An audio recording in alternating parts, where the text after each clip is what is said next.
What happened at the US Congress on the 26th of July was extremely dramatic, to say the least.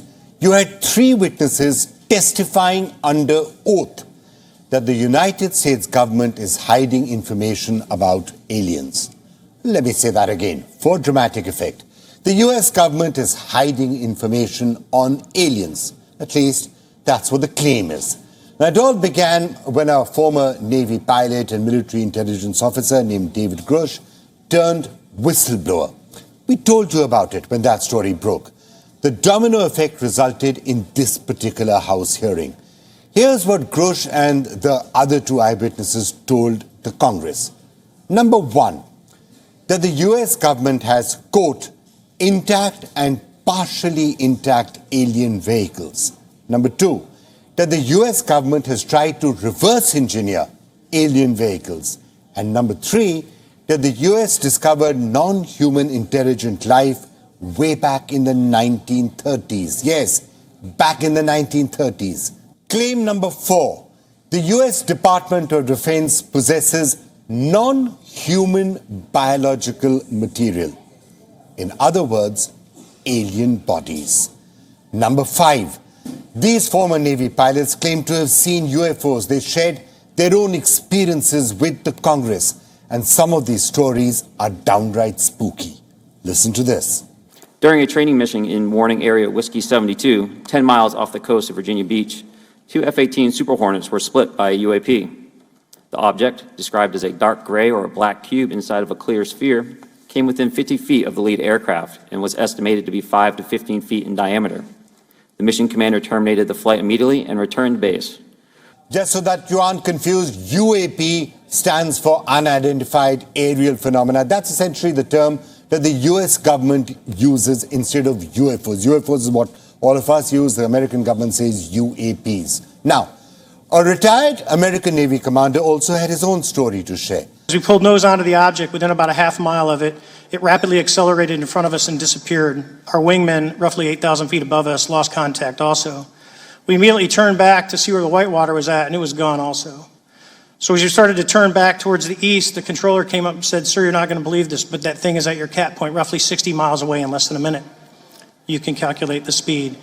We returned to Nimitz. We were taking off our gear. We were talking to one of my crews that was getting ready to launch. We mentioned it to them, and they went out and luckily got the video that you see, that 90-second video. And let's play that video out for you.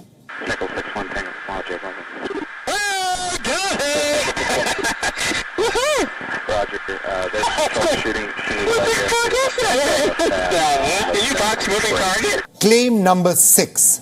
These officers are accusing, under oath, they are accusing the US government of covering up the truth, of knowing way more than they have shared on aliens. Now, clearly, these are huge, huge allegations. These retired officers are saying that the American government is misusing military funds to cover up alien-related operations. Now, how has the American government responded to all of this? The Pentagon's stand has been the same. It claims to have not discovered any information to substantiate the claims being made by David Grush or about the others, be it about possessing alien vehicles or about trying to reverse engineer alien technology. None of this. Now, which version of the story should you believe? Should you believe what these naval officers and this former intelligence officer have said under oath? Or should you believe what the government of the United States has actually been saying?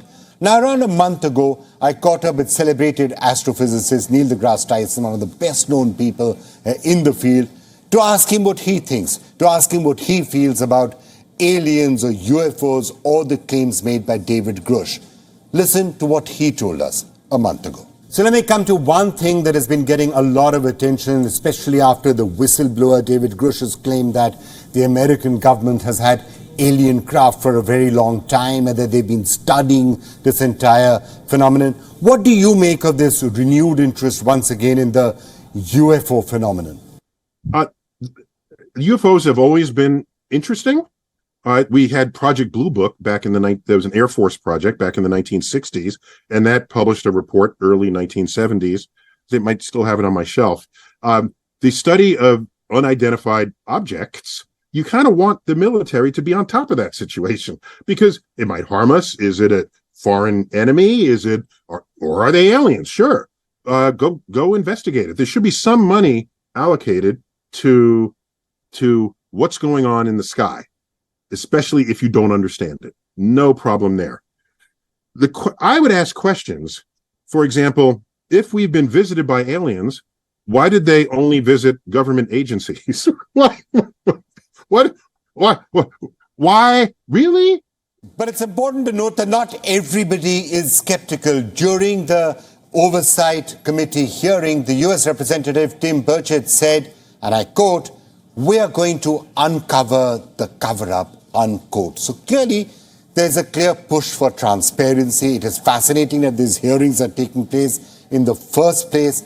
Now, the big question, of course, is, will it convert into something else? Do aliens even exist? And if they do, and there has been this massive cover-up, will the United States, which has allegedly been hiding information for nearly a century, actually bend under pressure right now and tell us all about it? Well, let's ask our next guest about this. Nick Pope, a former UK Ministry of Defence UFO investigator. Yes, you heard that right. And Mr. Pope, it's great to talk to you. You've often been described by some in the media as a real-life Fox Mulder for the British. It was your job to investigate the X-Files, wasn't it? Yes, indeed. It's quite fun. All right, Mr. Pope, now you did investigate UFOs for the British government for a long period of time. So before I ask you what you yourself found, what do you make of the testimonies that we're now hearing from Grush and the others before the US Oversight Committee? Well, the testimonies we heard in the United States Congress yesterday were stunning. We have two highly decorated, credentialed military pilots talking about these strange craft running rings around their aircraft, and they're flying the best technology the United States has, and these things are making them look like just toy aircraft. And it's not just the pilot's report, of course.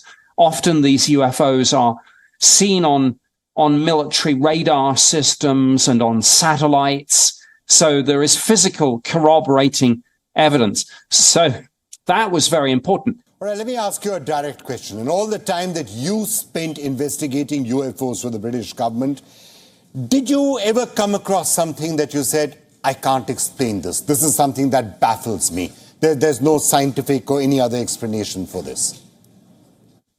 It was the cases, and most of what we investigated, and I looked at about 200 or 300 cases each year. After investigation, most of them, of course, turn out to be misidentifications. And sometimes some of this can be secret prototype aircraft, missiles, and drones, either your own technology or perhaps an ally or an adversary. But on occasion, there are these instances where objects display speeds, maneuvers, accelerations that not only go beyond the cutting edge of anything you have, even as a prototype, but seem to defy the laws of physics. All right, Mr. Pope, I'm going to put you on the spot. You're the person who investigated UFOs for the British government. So if you were a betting man, and I was going to ask you to place a bet on this, do you think aliens have visited the Earth in the last 100 years? I'm not sure, but if you have to force me to pick, just because it's more interesting and fun, I'm going to say yes. But I mean, UFOs clearly are a defense and national security issue, and we're finding out more and more about this. NASA is doing a study that will report soon. So I think there's going to be more to come. All right, Mr. Pope, thank you so much for joining us. And I can tell you that if he actually wins that bet, if aliens did actually visit the Earth in the last 100 years, and if any of what Grush has said is correct, then of course it would be probably the biggest story of any of our lives. But we're going to have to wait to see. We're going to have to wait to see whether there is any proof at all for all of this before he actually wins that bet. Let's see what the US Oversight Committee also comes up with.